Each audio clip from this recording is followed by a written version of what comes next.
Você sabe o que foi a cabanagem? Olha, já estudei há muito tempo, mas não lembro mais de nada. A cabanagem, ela foi uma guerra que houve em Belém, né? Uma revolução, na verdade, uma revolta, né? Basicamente isso. Sabe o que foi a cabanagem? Cheguei nessa aula. O senhor sabe o que foi a cabanagem?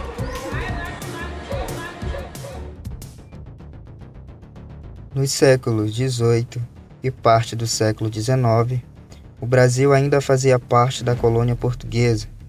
Seu território foi dividido em duas grandes províncias, a província do Brasil e a província do Grão-Pará. Após a independência do Brasil, em 1822, a província do Grão-Pará, atual estado do Pará, mobilizou-se para expulsar as forças reacionárias que pretendiam manter a região como colônia de Portugal. Nessa luta, que se arrastou por vários anos, destacaram-se as figuras do cônego e jornalista João Batista Gonçalves Campos e dos irmãos Vinagre, Manuel, Francisco Pedro e Antônio Vinagre, e o fazendeiro Félix Clemente Malcher. Formaram-se diversos mocambos de escravos foragidos e eram frequentes as rebeliões militares. A província do Grão-Pará tinha autonomia administrativa e comercial, e mantinha poucas ligações com a parte sul da colônia portuguesa na América. Em 1823, o inglês Glenville, a mando de Dom Pedro I, veio a Belém trazer um ofício para que o Pará aderisse à independência do Brasil. Mesmo com a adesão do Grão-Pará ao Império Brasileiro, a crise continuava a se instalar na província, massacrando ainda mais a camada mais pobre do estado, constituídas por índios, negros e mestiços, denominados cabanos, por morarem às beiras dos rios, em cabanas feitas de palha. Na noite do dia 16 de outubro de 1823, um grupo de soldados do 2º Regimento de Artilharia de Belém e os cabanos voltaram a efetuar ataques aos estabelecimentos comerciais portugueses na cidade. As forças navais imperiais, sob o comando de John Pascal Grenfell, determinaram a prisão de todos os envolventes. No dia 17, foram sumariamente fuzilados 5 indivíduos.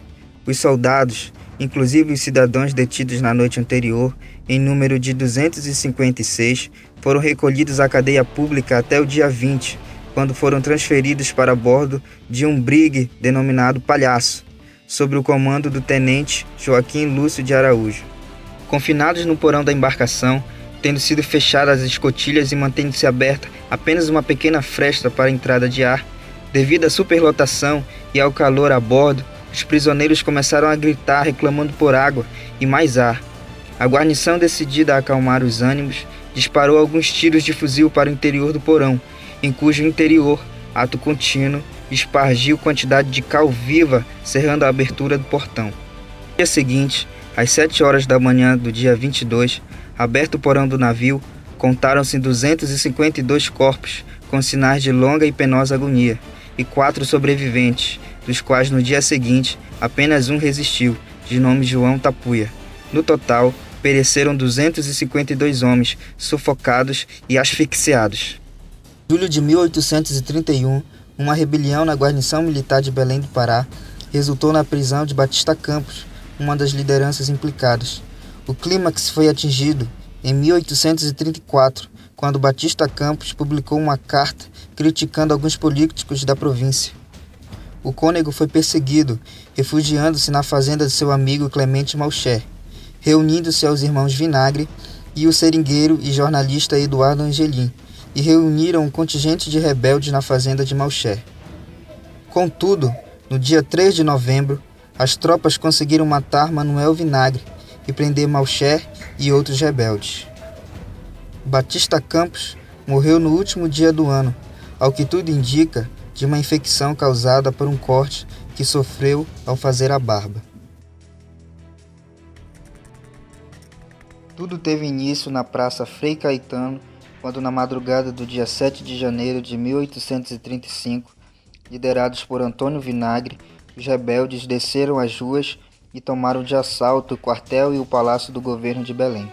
Malcher, no entanto, mais identificado com as classes dominantes, foi rapidamente deposto. Sucedeu-se um conflito entre as tropas dele e as dos líderes cabanos, tendo estes saído vitoriosos.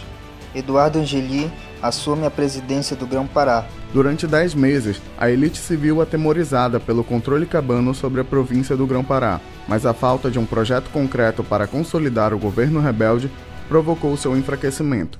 Diante da vitória das forças de Angelim, o Império reagiu e nomeou, em maio de 1836, o brigadeiro Francisco José de Souza Soares de Andréa como novo presidente do Grão-Pará, autorizando a guerra total contra os cabanos. E foi assim que 7 navios da guerra se aproximaram de Belém, prontos para atacar uma cidade tomada pela desordem, fome e varíola. No dia 13, o brigadeiro de Andréa estacionou sua esquadra em frente a Belém e bombardeou impiedosamente a cidade. Os cabanos insurgentes escapavam pelos igarapés em pequenas canoas, enquanto Eduardo Angelim e alguns líderes negociavam sua fuga. O brigadeiro de Andréa, entretanto, julgando que Angelim, mesmo foragido, seria uma ameaça, determinou que seus homens o encontrassem. Em outubro, Angelim foi capturado e mantido prisioneiro na Fortaleza da Barra até seguir para o Rio de Janeiro. A cabanagem, porém, não acabou com a prisão de Eduardo Angelim. Os cabanos lutaram até 1840 dentro da floresta, até serem literalmente exterminados. Nações indígenas inteiras foram chacinadas.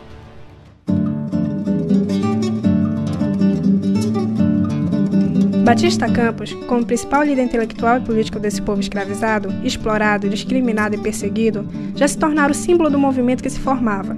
Só que ele se escondera nas matas do Acará, pois estava ameaçado de prisão por suas atitudes políticas.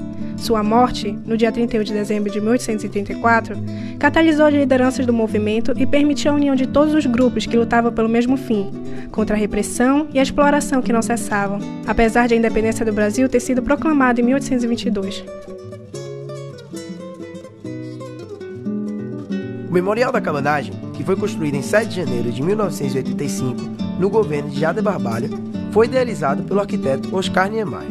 Se encontra no Complexo do Entroncamento em Belém, tem 15 metros de altura por 20 de comprimento e idealiza a luta cabana, onde a rampa elevada em direção ao firmamento representa a grandiosidade da revolta popular, que chegou muito perto de atingir seus objetivos, e a fratura no meio faz alusão à ruptura do processo revolucionário, que, embora tenha sido sufocada, a cabanagem permanece viva na memória do povo. Por esse motivo, o bloco continua subindo para o infinito, demonstrando que a essência, os ideais, a luta e a luta cabana continuam latentes na história do país e principalmente em Belém. O movimento revolucionário da cabanagem encerrou-se ali com a prisão de Eduardo Angelim, de seus companheiros e seus familiares. Ainda que o movimento cabano não tenha sido efetivo, por ser um dos movimentos sociais liderados pela classe pobre de maior repercussão no território e mesmo que por curto prazo tenha assumido o poder. É motivo de orgulho e mérito do povo paraense.